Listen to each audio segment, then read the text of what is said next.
A very good evening to you all and welcome to English News Bulletin. You trust you've had a fulfilling and restful day. Let's kick off the edition with the headlines. The Rwanda Agriculture and Animal Resources Development Board has announced that produce from the 2024 agriculture season increased by 316,000 tons, resulting in the fall of the prices of some foodstuffs. In Gakenke district, a group of youths who studied technology abroad have come together to establish a factory that manufactures street lights. And on the international scene, a youth from the town of Woodford in South Africa has built a car and robotics from scrap materials.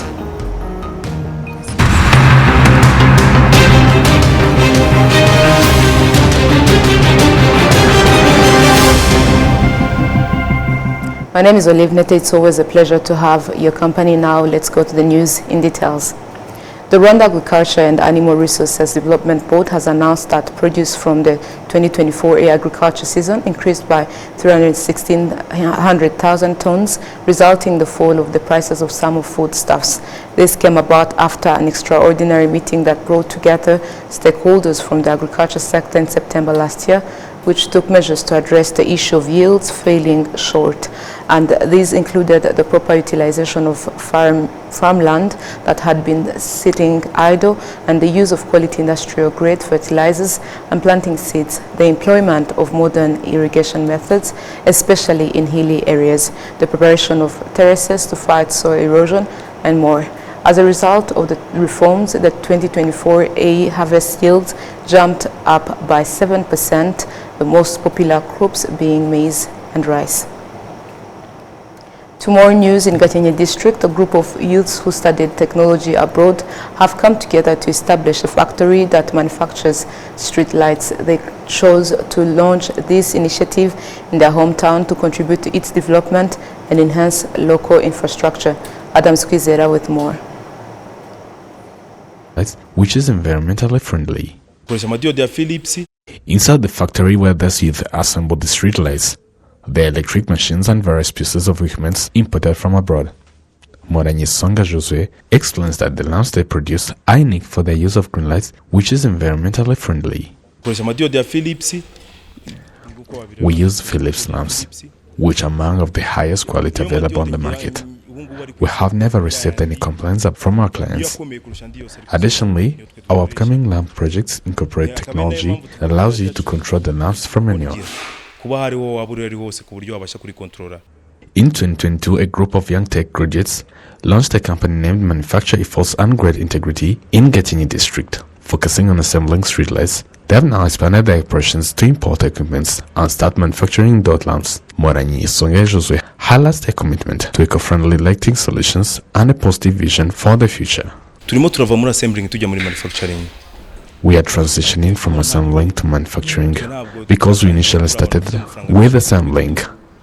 We are now focused on securing the capital needed to move into manufacturing. Our goal is for 85% of our products to be made locally in Rwanda. Although the initiative began with just 3 individuals, they have since hired additional young tech graduates. The new employees report gaining valuable knowledge and experience daily, contributing to their professional growth. We learned many things, as recently we even got trainings, and when it comes to finance, it's really nice because we even get a backup from them. Despite their commitment to self-development and job creation, these youth face challenges due to inadequate electricity, which extends their working hours. Gakenke District Mayor Mukanda Isenga Vestin has pledged to assist in resolving this issue to support their efforts. I will speak with the director of REG to help ensure they get adequate electricity. These youth have started to identify market opportunities both in the government and private institutions for the assembled streetlights. Adam Squizera, RwandaTV News. Thank you, Adams, for the details. Now to more stories. A study conducted by an expert in environmental protection found that dedicating just one day to mass sports activities in the city of Kigali reduces air pollution by 20% and significantly benefits participants' health. Adams Squizera once more. On a mass sports day, everyone chooses activities that suit them, such as running, cycling, or lifting weights. This event, commonly known as Cafe Day, involves closing some roads to vehicles and dedicating them to sports activities. Among those participating in these Sunday sports activities are Rwandans living abroad, foreigners residing in Rwanda, and other local residents. Oh, this is really amazing to see people running everywhere. Road is free, you can run everywhere. It's actually a good compliment to give in the country. It's really good and supportive for the people. Yeah, I used to live in Kibuye before I got to Canada. Oh, Rwanda? Yes, absolutely. It's a lovely country. Everyone can love it. Yeah. A beautiful day. I didn't expect it. I didn't even know that it was happening, but very cool to see. So, yeah, amazing. Very cool. Like seeing everyone being active and doing sports, and it's amazing. Yeah. A study conducted on mass sports activities, which is conducted 26 times a year, demonstrates that between 2021 and 2025, the sports activities will contribute to reduce air pollution by 20%, as explained by Professor Jit Kalisa, an assistant professor in the Department of Epidemiology and Biostatistics at Western University of Ontario.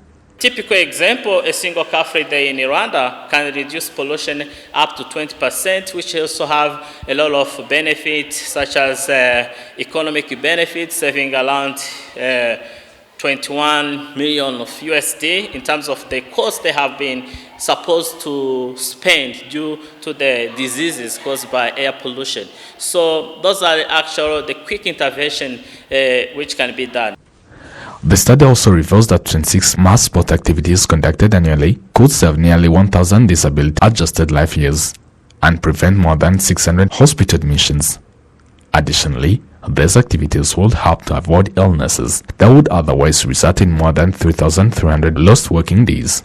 Policies that could achieve a daily reduction of emissions comparable to what has been achieved on Sundays could achieve almost $150 million in health and economic benefits. Medical expert Professor Joseph Muchumbitsi advises people to engage in sports activities even on weekdays. That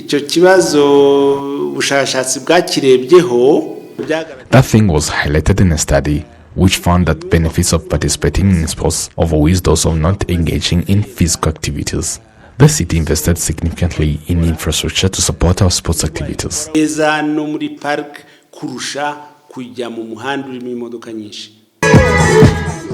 Twice a month, parts of Kigali City turn into a car-free zone where residents engage in physical activities from 7 a.m. to 11 a.m. People hit the streets to walk, run, or ride bicycles among the activities since May 29, 2016.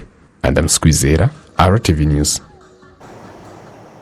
Thank you, Adams, for the details. Now to health matters. Local residents in the southern province are commending the fact that in the last 30 years they have been given their own hospital and other medical facilities that mean that they no longer have to travel to other parts of the country and even abroad to access such services. They now have access to specialists in the medical profession and equipment of the best quality. Facilities like these, the University Teaching Hospital of Butare, have greatly been upgraded over the years, being fitted with machines that see cancer tumors and provide dialysis for kidney patients. The hospital has even now purchased a magnetic resonance imaging scanner, and usually referred to as an MRI machine, scheduled to arrive in a few months from now. Since 1995, CHUB's specialists have increased almost tenfold, having been just 6 back then. The University Teaching Hospital of Butare is now supported by new hospitals like Nyabikenye in Muhanga district. The southern province has also greatly improved maternal and child services in its hospitals and health centers, with a hospital dedicated to this at Kabgayi. The province also has the highest figures of health insurance coverage anywhere in the country at 97.3% as of the 2023-2024 fiscal year, with average figures countrywide having increased from 83% in 2017 to 90.6% during this year. Now to other matters, the 10th edition of the Ubumuntu Arts Festival is now underway in Kigali City, bringing together talents from all around the world with performances that promote the important message of peace and love. We focused on the challenges of society this year, using art to promote that sort of dialogue. You saw the performance of the young people of Generation 25 and how they took the opportunity to truly express what they feel. Art is like a key that opens up things that would otherwise not be possible in regular life. Everything we hoped for this festival when we first started it is now happening. The festival has become a great significance to Rwanda and beyond her borders. This definitely aligns with the government's policy to promote the creative economy, because tonight we saw what the creative economy is capable of doing. One, it's able to show to the rest of the world that the question of memory can be brought to an international level through the arts. Tonight we had people who had never been to Rwanda who learned Rwandan songs about resilience. You had people from Southern Africa who were talking about the importance of being African, what it means for us as children of the continent. So the promotion of the arts mixed with the idea of Ubuntu, the idea of humanity. The theme of this year's event is integrity, resilience in the face of adversity. To other matters, the city of Kigali is currently constructing asphalt roads in various neighborhoods. The city administration believes this initiative will lead to the renewal of existing housing and overall development in these areas. We have more with Adams. The construction of asphalt roads in various neighborhoods of Kigali is progressing steadily. In areas where roads are being built, residents are said to receive compensation for affected properties. Many locals are pleased with the improvements, noting that the new roads are transforming the appearance and functionality of their neighborhoods. It was once a very dirty place, but it has significantly transformed. Now we have clean roads and enhanced security, allowing us to travel even at night. We are very happy with these improvements. With the new asphalt roads, property values in the area have significantly increased. For example, a house that was valued at 5 million will be 20 million worth. In addition to enhancing housing conditions, new asphalt roads are also improving security and boosting business activities in the neighborhoods. The new asphalt roads have transformed many aspects of our daily lives significantly, boosting business activities. Before the roads, we had few clients, but now there has been a noticeable increase. We appreciate His Excellency for making this development possible and for the positive changes we've experienced. The city of Kigali aims to renovate housing and encourage residents to build in line of the area's development through the ongoing asphalt road construction in various residential neighborhoods. Emma Claudine Nirenganya, Director General of Communication and Education at the city of Kigali, emphasized that this project is part of the broader initiative and will continue expanding to other areas. This initiative, which started in Biryogo neighborhood, has now expanded to Gitega and Nyabisindu in Remera sector, Nyagatovu in Kimirongo sector, Gatenga, Kagugu and Rwezamenyo. We also plan to extend this initiative to Gikondo, Batsinda and Kinyinya. The infrastructure improvements include roads and entertainment facilities, among others. In the fiscal year 2023-2024, the city of Kigali focused on several key goals, including building roads, accommodating those in need, and improving housing. While some of these initiatives have been completed, others are still underway. Thank you, Adams, for the details. Now, Epiphanie Mukarugwiza, a former soldier of the defeated Forces Armées Rwandaises, or ex-FAR, as they are usually referred to, is one of the witnesses to President Paul Kagame's leadership fostering unity among Rwandans. This led her to make the decision to leave others who fled in the forests in the Democratic Republic of Congo and come back to Rwanda. We have the details.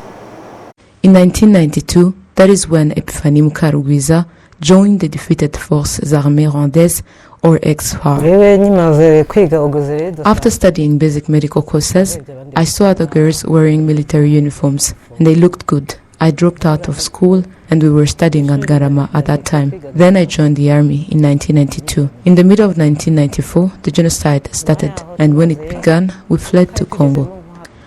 After completing the military training, Epiphanie Mukarugwiza remained in Gako until the genocide plan was implemented by the regime of former Rwandan President Juvenal Habyarimana.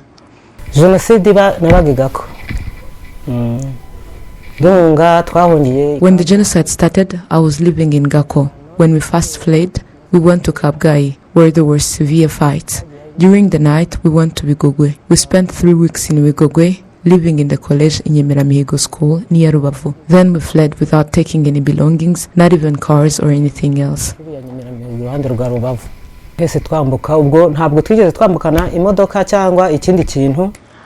After being defeated by the Inkotanyi soldiers during the liberation struggle at Kabgayi, Epifani Mukarugwiza removed her military uniform, donned civilian clothes, and decided to flee alongside other residents who were also fleeing. I was present during the fights in Kabgayi. There was a car carrying women soldiers and other young soldiers. We immediately fled with other residents, and none of us kept our military clothes. Even those still wearing them were urged to remove their clothes before crossing the border to Goma. As for me, I removed my military uniform in Kabgayi. After fleeing Rwanda, they arrived in what used to be Zaire, now the Democratic Republic of Congo, and began a new life in the forests of the Ubundu region. Truly, after reaching the forest, we didn't have a good life there. Everyone was fleeing and fighting for their lives. We were running without knowing what we were fleeing from. Some fled truly knowing what they were running from, while others did not. During the 3 years they spent in the forests, life was extremely tough. We had a tough life. We would sometimes go 3 to 4 days without eating and had to survive on fruits and sugar cane from the forest. We didn't have proper food and lived like animals in the forest, lacking the courage to leave.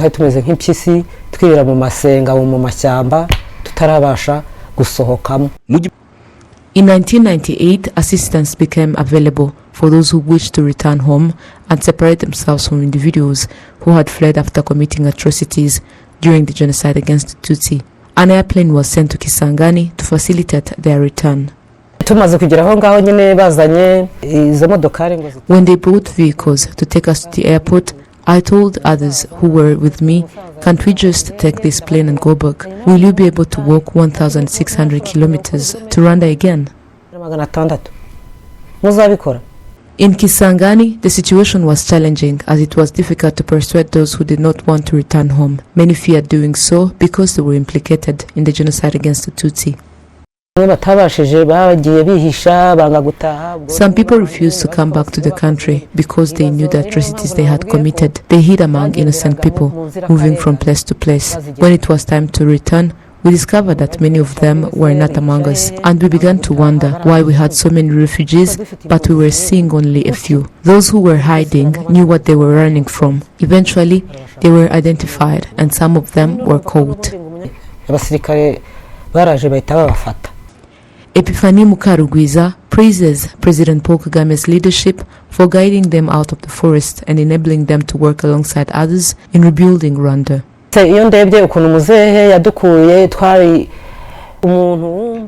President Paul Kagame has done great things for us, helping us come back from the forests. People who don't recognize what President Paul Kagame has done over the past years for the country and what he continues to do for the country, I don't understand what's wrong with them. I'm currently in our country, Rwanda, where we have peace and security. I always support him. Since I came back, I even got community health insurance. There are so many things to thank him for. After witnessing the peace and security upon her arrival in Rwanda, Epifani Mukarugwiza advises others who are still hesitant to return home. Now over 50 years old, she was born in the former commune of Ngoma, now part of Tumba sector in Huye district. She currently resides in Chasema Kamba, Chibungo sector in Ngoma district.